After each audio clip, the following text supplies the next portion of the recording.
کیا پہاڑ سے بھی زیادہ کوئی چیز طاقتور ہے؟ تو اللہ نے کہا ہاں ہے نا.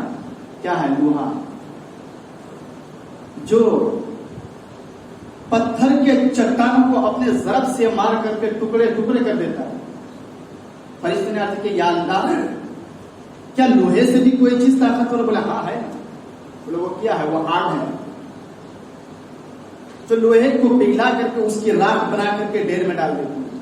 یا اللہ کیا آگ سے بھی کوئی چیز طاقتور ہے؟ بولا ہاں ہے. وہ کیا ہے؟ وہ پانی ہے. جو پانی آگ کو بجھا کر رکھ کر جو ہے ڈھیر کر دیتی ہے, اس کی کوئی نام و نشان نہیں رہتی ہے. پھر فرمایا کہ یا اللہ کیا پانی سے بھی کوئی چیز طاقتور ہے؟ بولا ہاں ہے نا. وہ کیا ہے؟ وہ ہے ہوا. وہ ہے ہوا جو پانی کو بھاپ کی شکل میں اڑا کر کہیں اور لے کے چلی جاتی ہے. یا اللہ اتنی ساری چیز طاقتور ہونے کے باوجود کیا آپ کی نظر میں اس سے بھی زیادہ کوئی طاقتور ہے؟ تو اللہ نے فرمایا ہاں ہے. وہ کیا ہے؟ وہ انسان کا صدقہ ہے جو ایک ہاتھ سے دے دوسرے ہاتھ کو خبر نہ ہو.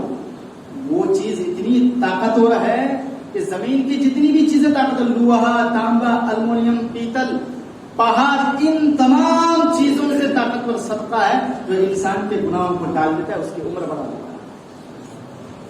اب صدقے میں اللہ نے اتنا زیادہ پاور رکھا ہے. کوئی ضرور نہیں ہے 10 روپیہ ہی دیں, آپ 1 روپے اخلاص خلوص محبت کے ساتھ دے دیں, یہ صدقہ ہے. کسی یتیم کے بچے پہ سرکار نے فرمایا کہ کسی یتیم کے بچے کے سر پہ اگر ہاتھ رکھ دیا آپ نے, اب آپ کے تلوے میں جتنے بال آئے اتنے بال کا ثواب آپ کو صدقے کی نیت سے دیا جائے. یہ ہے صدقے کی فضیلت. اور صدقے سے لوگوں کو انکار نہیں کرنا چاہیے. صدقے دینے والے کے مال کو اتنا پروان چڑھاتا ہے جیسے کوئی گائے کے بچڑے کو شروع سے لے کر آخر تک پالتا پوستا پھر اس کو بڑا کرتا ہے. صدقہ ہونے والی بلا مصیبتوں کو ٹال دیتا ہے. حضور نے فرمایا تم میں سے بہتر وہ لوگ ہیں جو صدقہ کریں. ایک جو ہے حضور کے پاس ایک صحابی رسول آئے اور کہنے لگے یا رسول اللہ مجھے جنت میں لے جانے والا عمل بتائیے جس کی وجہ سے میں جنت میں جاؤں.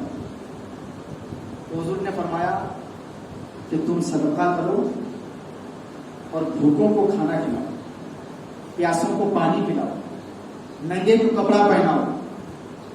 حضور نے فرمایا کہ جو شخص کسی کو صدقے کی نیت سے, صدقہ اسی کو دے جو اس کے مستحق ہو. یہ بات آپ کے ذہن پہ فٹ رہے.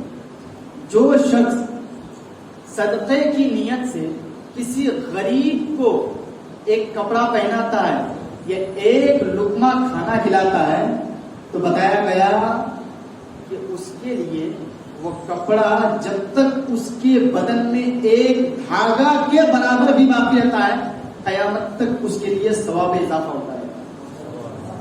آپ بتائیے کتنی بڑی فضیلت ہے. آپ کپڑا دے دیا, اب پتہ نہیں وہ کپڑا کب تک پہنے گا. وہ جب تک اس کے جسم سے وہ کپڑا ٹچ ہوتا رہے گا, ایک دھاگا بھی رہے گا, قیامت تک اس کے لیے اجر و ثواب ہوتا رہے گا. آپ 50 سال عبادت کریں تو کوئی ضروری نہیں کہ اللہ 50 سال کی عبادت کا جزا آپ کو ایک بار میں دے دے. نہیں, ایسا نہیں ہوتا. اللہ بخشنے پہ آ جائے تو راستے سے ایک پتھر کنکر بھی ہٹا دے, اللہ کو اگر وہ ادا پسند آ جائے تو آپ کی بخشش ہو جائے گی. ارے اپنے وقت کا مستجیب دعوت بھی ہوتا ہے نا, تو اس کو بھی اس کا جزا نہیں ملتا. میں نے بتایا تھا کہ لوگ اپنی اعمال کے بنیاد پر جہنم میں جائیں گے. وہ کیوں؟ اس لیے کہ اخلاص نہیں ہوتا ہے. اخلاص نہیں ہوتا ہے تو اس بات میں طاقت نہیں ہوتی. تو اسی وجہ سے زیادہ سے زیادہ صدقہ کرنے کی تائید کریں آپ. اور صدقہ میں وہ لطف ہے, وہ چاشنی, وہ مزہ. سب سے آسان عمل آپ کیا کر سکتے ہیں؟ صدقہ ہی کر سکتے ہیں نا. کسی کو بھی دے دے آپ, شرط رکھیں. اس شرط میں کیا رکھیں؟ کہیں بھی جائے, کوئی مل رہا ہے, اس کی کنیکشن سے ایسا لگ رہا ہے کہ یہ بچہ غریب ہے, اس کو کسی چیز کی ضرورت ہے. آپ کی نیت میں ہو کہ میں کسی کو دوں تو صدقے کی نیت سے دوں. لہٰذا جب آپ اس کو دیں تو یہ نہ کہیں یہ صدقے کا مال آپ کو دے رہا ہوں, آپ رکھیں. ایسا نہیں, آپ دے دیں. بتایا حضور نے فرمایا کہ اس طرح سے جو کسی کو خبر نہ ہو. اور حضور کے زمانے میں ایسا ہوتا بھی تھا, ضرورت مندوں کو اگر صدقہ دینے کے لیے جاتے تھے تو اپنی تھیلی میں دینار ہو, درہم ہو, پیسے ہو, کچھ بھی ہو, جیب میں چھپا کے لے جاتے تھے اور جا کے دروازہ کھٹکھٹاتے, جناب نکلیے. کیا ہے؟ بولے کہ یہ مال آپ رکھ لیجیے. وہ ہے صدقے کا, لیکن بتاتے یہ نہیں تھے کہ یہ صدقے کا دے رہا ہوں. اس لیے کہ ہر انسان کو اپنی عزت, اپنا وقار یہ پیاری ہوتی ہے. کسی اگر آپ کہیں گے کہ میں یہ چیز آپ کو اس نیت سے دے رہا ہوں, تو بھائی دل میں تو تکلیف پہنچے گی نا, چوٹ پہنچے گی, تو اس نیت سے نہ دیں. انما الاعمال بالنیات, یہ حدیث میں بار بار پڑھا کرتا ہوں, کم سے کم آپ کے یہاں تو 1000 بار سے زیادہ پڑھتا ہوں. اس کی صرف اور صرف یہی وجہ ہے کہ نیت میں خلوص اور محبت رکھنا, تب جا کے کوئی چیز آپ کے لیے مثل اللہ ہو سکتی ہے, ورنہ نہیں. ورنہ پھر تو دیکھا آتے جاؤ پھنستے جاؤ, کوئی کام نہیں.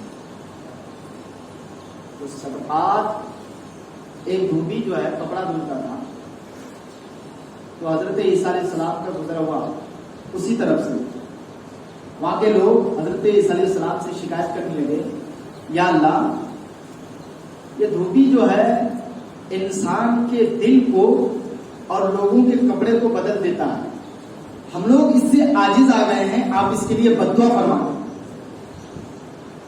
دھوبی جو ہے کپڑے کو بدل کر دیتا تھا, تو حضرت عیسیٰ علیہ السلام سے شکایت کرے کہ آپ اس کے لیے ایسی بد دعا فرمائیں کہ ہلاک ہو جائے. تو حسب معمول وہ ہر دن کی طرح کپڑا دھلنے گیا گھاٹ پہ, اور اس کی اہلیہ نے اسے 3 روٹی بنا کر کے دی کہ بھوک لگے تو تھوڑی دیر کے لیے کپڑا روک کر کے کھا لینا اسے. تو حسب معمول ہو گیا, 3 روٹی لے کر کے, آدھا کپڑا دھونا, آدھا کپڑا دھلنا تھا کہ بھوک لگ گئی. وہ کھانے بیٹھا, تو کھانے جو ہی بیٹھا لقمہ ڈالا منہ میں, تو ادھر سے فقیر آ گیا. تو فقیر نے سوال کیا, کیا تم مجھے 1 روٹی دے سکتا ہے؟ بولا کہ بیٹھ جا, 1 روٹی دے دیا. اس نے کہا کہ میری بھوک تو 1 روٹی سے مٹ نہیں سکتی, کیا دوسری بھی دے سکتا ہے؟ ایسے اللہ کا امتحان بھی ہوتا ہے, دوسری بھی دے دی. بولا کہ اس 2 سے بھی میرا پیٹ نہیں بھر سکتا, کیا وہ جو آخری آپ کے پاس بچی ہے کیا اس کو بھی دے سکتا ہے؟ بولا کہ لے لے. جب وہ دھوبی گھر آیا, واپس آیا, تو دیکھیں خوشحالی ہے اس کے گھر میں, اس کے خیر و برکت ہو رہی ہے, اس کے گھر میں اتنی برکتیں ہوئی, وہ مالدار ہو گیا, ایک دم اچھی خاصی دولت اس کے پاس آ گئی. تو حضرت عیسیٰ علیہ السلام کے لوگ آئے, ان کے پاس لوگ آئے, کہنے لگے کیا اے نبی, آپ کے لیے میں بد دعا کرنے کو کہا تھا, لیکن آپ نے کیسی بد دعا کی کہ وہ ابھی جو ہے مالدار ہو گیا ہے, امیر ہو گیا. اس دھوبی کو بلایا, بولا کہ تو آج میرے گھر آنا اور شام کو مجھ سے ملنا. بولا کہ خیریت, تو نے اتنی پراپرٹی, اتنا مالدار, اتنی ترقی کیسے کی؟ تو انہوں نے کہا کہ اے نبی عیسیٰ, میں نے زندگی میں وہ کام کیا جو کبھی نہیں کیا تھا. بولا کیا کیا؟ بھوک تو مجھے تھی, شدت تھی, لیکن میں نے اپنی اخلاص, خلوص, محبت کے ساتھ میں روٹی کھا رہا تھا, ایک فقیر میرے پاس آیا اور اس کو میں نے 3 روٹی پیش کر دی, اس کی وجہ سے اللہ نے مجھے یہ خیر و برکت سے نوازا. تو صدقے کی فضیلت بہت بڑی ہے, صدقہ دیا کریں آپ. کسی بھائی سے مصافحہ کرنا یہ بھی صدقہ ہے, مسکرا کر کے دیکھنا, روبرو ہونا یہ بھی صدقہ ہے. کوئی کسی کو اگر سلام کرتا ہے اسی نیت کے ساتھ, اخلاص کے ساتھ, تو اللہ فرماتا ہے اس کے لیے بھی ہو سکتا ہے. تو ان ساری چیزوں کا آپ جو ہے اعمال اور خیر میں رکھیں, یہ نہ کہیں کہ صدقہ چھوٹی سی چیز ہے, کیا کریں گے. اور صدقہ ہی ایک ایسی چیز ہے جو بہت جلدی اثر دکھاتا ہے. قبر کے عذاب کو اگر بہت جلدی کسی چیز ٹالتی ہے تو وہ تو ہے صدقہ, وہ ہے صدقہ. بہت جلدی اگر اس کا اثر دکھاتی ہے, اس لیے کہ اللہ کے نزدیک سب سے زیادہ, اللہ اس کے رسول کے نزدیک سب سے زیادہ پسندیدہ چیز جو ہے صدقہ. تو آپ صدقے کو جو ہے درگزر نہ کریں. اور یہ رمضان ہے, 1 روپے صدقہ کریں گے 70 روپے کا ثواب پائیں گے. وآخر دعوانا ان الحمد للہ رب العالمین.